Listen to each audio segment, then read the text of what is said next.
Sisters and brothers of America. America के बहनों और भाइयों, It fills my heart with joy unspeakable to rise in response to the warm and cordial welcome which you have given us. आपने हमें जो जोरदार और सौहार्दपूर्ण स्वागत किया है, उसके प्रत्युत्तर में उठे शब्दों मेरे हृदय को अकथनीय आनंद से भर देता है। I thank you in the name of the most ancient order of monks in the world. मैं आपको दुनिया के सभी युगों की पौराणिक संतों के तरफ से धन्यवाद देता हूँ। I thank you in the name of the mother of religions. मैं आपको सभी धर्मों की जननी की तरफ से धन्यवाद देता हूँ। And I thank you in the name of the millions and millions of Hindu people of all classes and sects. और मैं आपको सभी वर्गों और संप्रदाय के लाखों करोड़ों हिंदुओं की तरफ से धन्यवाद देता हूँ। My thanks also to some of the speakers on this platform who, referring to the delegates from the Orient, have told you that these men from far-off nations may well claim the honor of bearing to different lands the idea of toleration. इस मंच के कुछ अलग अलग देशों से आए वक्ताओं को भी मेरा धन्यवाद, जिन्होंने सुदूर पूर्व के देशों से फैला प्रतिनिधियों का जिक्र करते हुए आपको सहनशीलता और विचार के बारे में बताया था। वह इस सम्मान के योग्य हैं। I am proud to belong to a religion which has taught the world both tolerance and universal acceptance.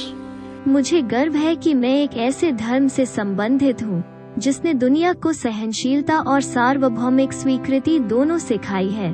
We believe not only in universal toleration, but we accept all religions as true. हम न केवल सार्वभौमिक सहिष्णुता में विश्वास करते हैं, बल्कि हम विश्व के सभी धर्मों को सत्य के रूप में स्वीकार करते हैं। I am proud to belong to a nation which has sheltered the persecuted and the refugees of all religions and all nations of the earth. मुझे एक ऐसे राष्ट्र से संबंधित होने पर गर्व है जिसने सभी धर्मों और पृथ्वी के सभी राष्ट्रों के उत्पीड़ितों और शरणार्थियों को आश्रय दिया है।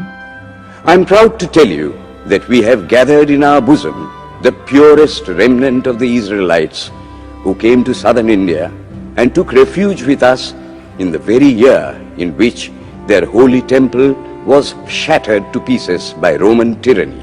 मुझे यह बताते हुए गर्व हो रहा है कि हमने अपने हृदय में उन इस्राएलियों की शुद्धतम स्मृतियां बचा कर रखी है, जो दक्षिणी भारत में आए थे और उसी वर्ष हमारे साथ शरण ली थी, जब उनके पवित्र मंदिर को रोमन तानाशाह द्वारा टुकड़े टुकड़े कर दिया गया था।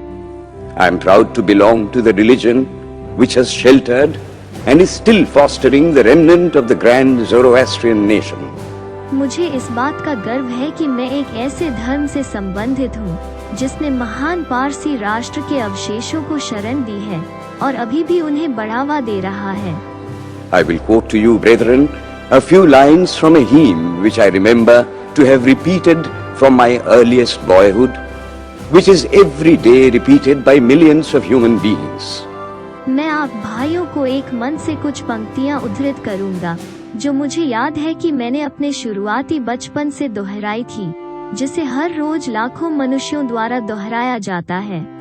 As the different streams, having their sources in different places, all mingle their water in the sea, so, O Lord, the different paths which men take through different tendencies, various though they appear, crooked or straight, all lead to thee. जिस तरह विभिन्न धाराओं की उत्पत्ति विभिन्न स्थानों से है और सभी ने अपना जल समुद्र में मिला दिया है, ठीक उसी प्रकार मनुष्य अपनी इच्छा के अनुरूप अलग अलग मार्ग चुनता है। वो देखने में भले सीधे साधे या टेढ़े मेढ़े दिखाई देते हैं, लेकिन सभी परमात्मा में लीन हो जाते हैं। The present convention, which is one of the most august assemblies ever held, is in itself a vindication, a declaration to the world of the wonderful doctrine preached in the Gita. वर्तमान सम्मेलन, जो कि आज तक की सबसे पवित्र सभाओं में से एक है, जो स्वयं गीता में प्रचारित एक अद्भुत सिद्धांत का प्रमाण घोषणा करती है। Whosoever comes to me, through whatsoever form, I reach him. All men are struggling through paths which in the end lead to me. जो भी मुझ तक आता है, चाहे किसी भी रूप में, मैं उस तक पहुंचता हूँ। सभी मनुष्य विभिन्न मार्गों पर संघर्ष करते हैं, जिनका अंत मुझ में ही है। Sectarianism, bigotry, and its horrible descendant, fanaticism, have long possessed this beautiful earth. सांप्रदायिकता, कट्टरता और इसके भयानक वंशज हठधर्मिता लंबे समय से पृथ्वी को अपने शिकंजे में जकड़े हुए हैं। They have filled the earth with violence, drenched it often and often with human blood. उन्होंने पृथ्वी को हिंसा से भर दिया है और अक्सर कितनी बार यह धरती खून से भीग दिया है।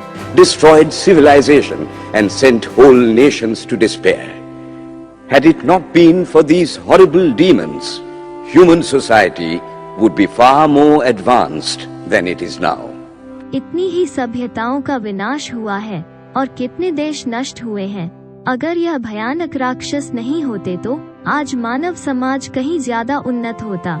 But their time is come, and I fervently hope that the bell that tolled this morning in honor of this convention may be the death knell of all fanaticism, of all persecutions with the sword or with the pen, and of all uncharitable feelings between persons wending their way to the same goal.